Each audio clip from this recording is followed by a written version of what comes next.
Hoje, 24 de fevereiro, mais uma aula de História, onde nós vamos dar continuidade à nossa correção do nosso livro, tá bom, pessoal? A gente tá aí com as páginas aí pra gente comentar com vocês, para não deixar vocês fazerem sozinhos, pelo menos dar umas dicas para você, para ver como é que você responde, não deixa acumular. O segredo aí é não deixar acumular, viu, gente? Se deixar acumular, quando chega no mês, na metade do ano, aí menino, para voltar para responder corretamente é complicado.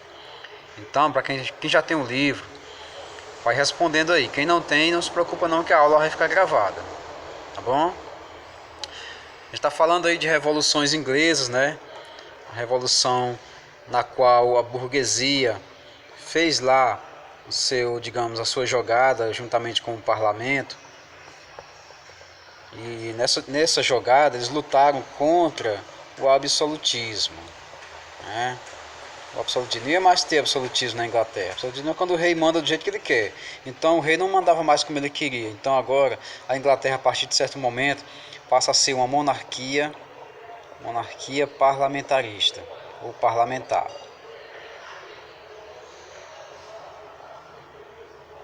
Ótimo, muito bem. Isso quer dizer o seguinte, que o rei ou a rainha agora iam obedecer ao parlamento inglês. E de lá dentro, eles iam tirar o primeiro-ministro. O primeiro-ministro ia servir para quê? Para governar a Inglaterra, porque quem ia reinar era o rei ou a rainha, né? O primeiro-ministro é que ia ter o trabalho todinho de chefe de Estado. Ele ia governar, ele ia viajar, ele ia assinar acordos internacionais, ele ia declarar guerra. É certo que a assinatura de guerra é o rei que faz, mas ele quem declara guerra pode ser o primeiro-ministro. Então, existia uma série de coisas. Fato é que a Inglaterra até hoje mantém essa forma de governo, essa forma de governar aí, tá bom? Então, tudo isso começou, logicamente, com uma guerra muito grande lá entre parlamento e rei. O parlamento comandado pelo Oliver Cromwell, né? Pelo Oliver Cromwell. Enquanto o parlamento era comandado pelo rei Carlos I. Então, aí, naquele momento ali, século XVII, começando do século XVIII, o que estava acontecendo? O Oliver Cromwell vence essa batalha, o exército dele vence, e a Inglaterra deixa de ser monarquia por um momento e passa a ser uma república comandada pelo Cromwell, ou seja, a República de Cromwell, né? Com crueldade ele acaba dominando a Inglaterra, acaba sendo um tirano, e nessa tirania toda ele acaba levando com mãos de ferro a Inglaterra a ser um reino próspero, teve muita prosperidade, enfim, né? Mesmo que isso custasse para outras pessoas, para outros povos ou outros países, a pobreza, porque a Inglaterra tinha essa natureza de pilhar, né? De piratear, enfim, de invadir e tentar se dar bem a todo custo, drenando recursos, tentando se dar bem a todo custo, mesmo que outros povos sofressem com isso. E sempre foi assim, a história da Inglaterra sempre foi dessa maneira.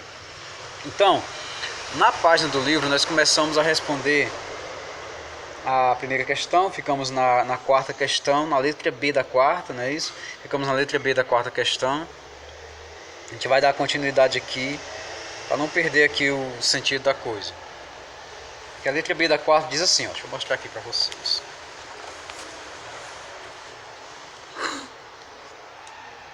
De que forma o julgamento de Carlos I lançou base para novas ideias políticas e que mudanças esse fato causou no modelo de governo inglês. Eu acabei de falar para vocês, Carlos I lutava contra o parlamento, contra o exército de Oliver Cromwell. Carlos I perdeu. Então o que aconteceu com ele? Ele foi julgado, condenado e decapitado. Foi para a guilhotina, onde cortaram lá o pescocinho dele, separaram o pescoço do restante do corpo. Então olha só, aconteceu que com essa execução, o pessoal começou a compreender que Carlos I não era nenhum santo, não era nenhum abençoado não, como o pessoal achava que os reis eram. O pessoal antigamente achava que os reis eram abençoados por Deus e que estavam ali a comando de Deus, né? O pessoal começou a perceber que era só uma jogada política, não tinha esse negócio de rei ser abençoado não, né? Tanto é que quando o Carlos saiu, bateu a real, né? O Oliver Cromwell assumiu e mudou o regime de governo, a forma de governo para república na Inglaterra. Então vocês têm que colocar uma coisa relacionada a isso. tá bom? Tenta colocar algo relacionado a isso daí que dá certinho, viu? Letra C. Cromwell estabeleceu uma nova organização às forças militares e as denominou de exército de novo tipo. Entre os grupos que compunham esse exército, havia os niveladores e os escavadores. Quais reivindicações de cada um desses setores aí? Niveladores, queria o que os niveladores? Que o governo fosse exercido pela Câmara dos Comuns, né? Para que as camadas menos privilegiadas estivessem também lá no parlamento. Já os escavadores defendiam o fim da propriedade privada, reivindicavam que as terras pertencentes à igreja anglicana fossem inseridas numa reforma agrária, né? Quer dizer, os escavadores eram mais radicais do que os niveladores, né? Então isso aí tem no livro. Caso você não encontre, não consiga responder, basta você entender que os escavadores tinham ideias mais radicais de reforma social na Inglaterra, enquanto os niveladores poderiam deixar como estava, só que o povo participasse mais do parlamento, tá bom? E a quinta questão é só para você marcar V ou F. Ixi, professor, é difícil marcar V ou F. Se você estiver entendendo o assunto, não vai ter nenhum problema. Em 5 minutos você marca um V ou F, tranquilo. Em 1660, Carlos II, filho do rei Carlos I, foi coroado rei da Inglaterra por um novo parlamento que voltou a se reunir em 2 câmaras. Certo ou errado, você vai analisar para saber se está certo ou errado. Letra B. Fortemente influenciado pela Igreja Católica, o parlamento aprovou a lei do teste, que obrigava todo cidadão a frequentar missas. Não. Negativo, viu? Não foi influenciado pela Igreja Católica, não. Foi influenciado pela Igreja Anglicana. Letra C. O parlamento foi dividido então em 2 grupos, os gentry e os tory.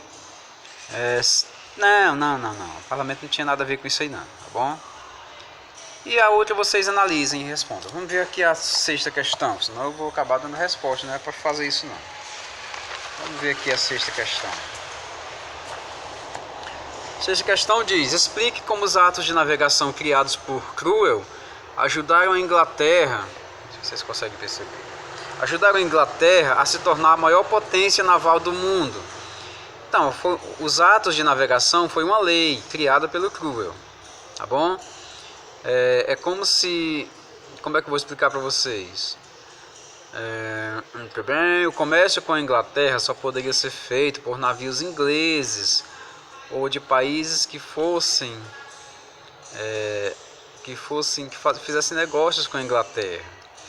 Foi uma espécie de protecionismo para proteger a economia deles, né? Proteger a economia do mundo não, é a deles, viu? Ou seja, um navio qualquer de outro país não poderia fazer negócio com os ingleses, não. Somente os navios ingleses poderiam fazer negócio com seus amigos, né? Então, uma espécie de abertura econômica somente aos países amigos.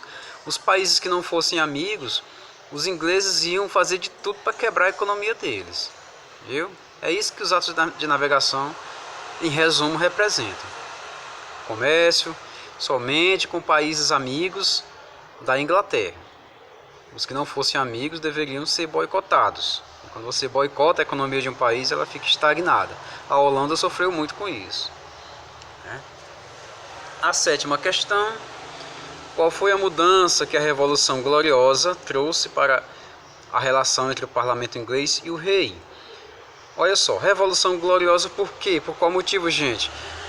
Porque como o rei Jaime II foi obrigado a sair para entrar o outro rei, então não houve execução do rei, não houve mais guerra.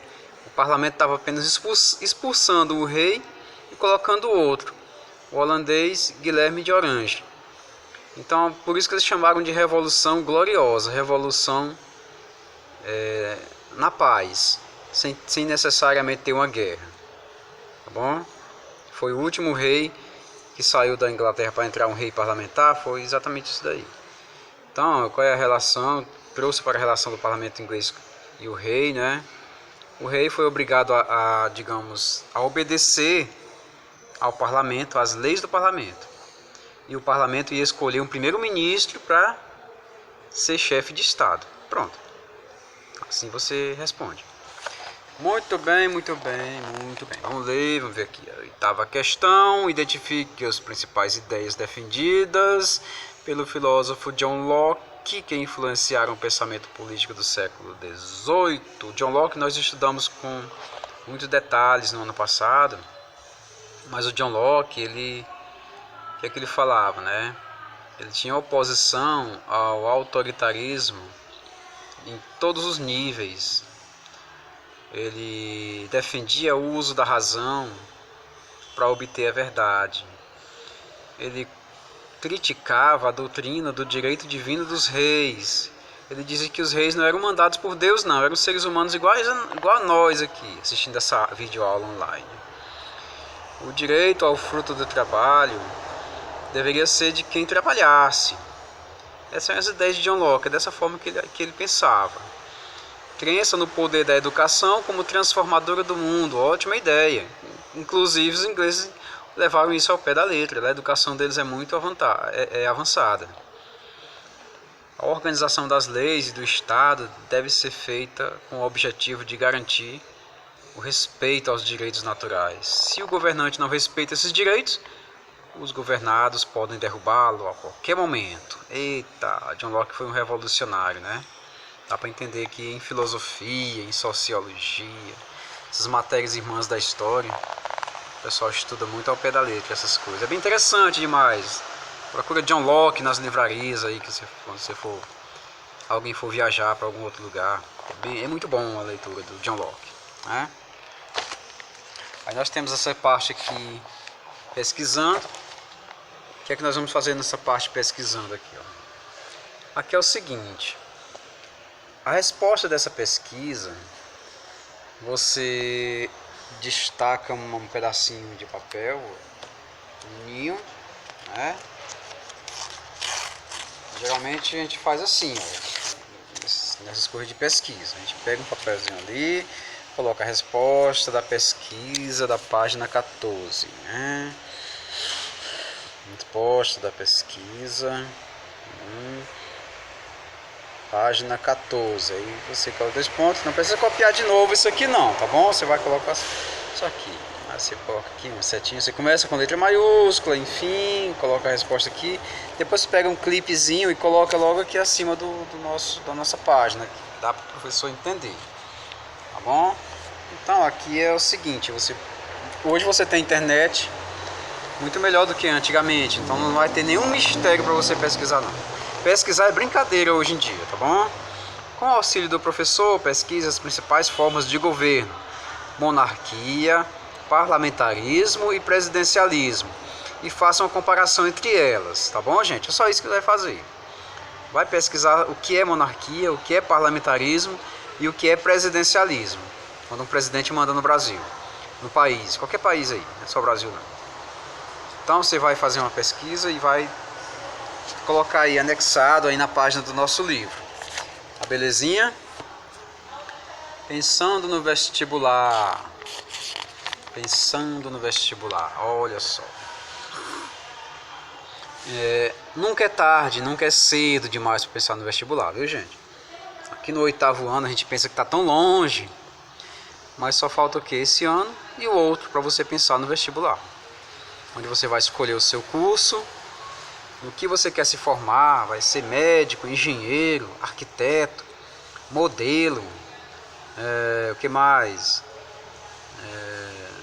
Você é pediatra, professor, vou cuidar de meninozinho pequenininho. Você é veterinário, vou cuidar dos animais, enfim. Só que para isso você tem que passar pelo vestibular, né? Não adianta, não tem atalho não.